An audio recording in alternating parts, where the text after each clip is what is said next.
Hi అండి. ముందుగా అందరికీ తొలి ఏకాదశి శుభాకాంక్షలు. ఈ రోజున మనం పేలాల పిండి అనేది చేసుకుంటాం కదండి. ఎందుకంటే ఆషాఢ మాసంలో వచ్చే ఏకాదశికి అంత ప్రాముఖ్యత ఉంటుందండి. దీనిని శయన ఏకాదశి కూడా అంటారండి. ఎందుకంటే శ్రీ మహావిష్ణువు ఈ రోజున నిద్రావస్థలోకి వెళ్ళి కార్తీక మాసంలో వచ్చే ఏకాదశి రోజున మళ్ళీ మేల్కుంటారంటండి. అందుకని చెప్పి దీనికి అంత ప్రాముఖ్యత.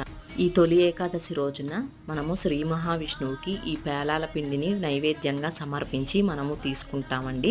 ఈ పేలాల పిండి ఏ విధంగా చేసుకోవాలో ఫుల్ వీడియో అయితే కింద డిస్క్రిప్షన్లో లింక్ అనేది మెన్షన్ చేస్తున్నానండి. ఇంట్రెస్ట్ ఉన్న వాళ్ళు చూడండి. నచ్చితే లైక్ చేయండి, మీ ఫ్రెండ్స్కి షేర్ చేయండి, అలాగే మన ఛానల్ని సబ్స్క్రైబ్ చేసుకోండి. నాకు తెలిసిన చిన్న స్టోరీ అయితే ఇదండి. ఇది నిజమా కాదా అనేది అయితే ఎవరికైనా స్టోరీ తెలిస్తే కింద కామెంట్ రూపంలో తెలియజేయండి. మీలో ఎంతమంది ఈ పేలాల పిండి ఇంట్లోనే చేసుకొని తిన్నారు, ఎవరికి ఇష్టమో కూడా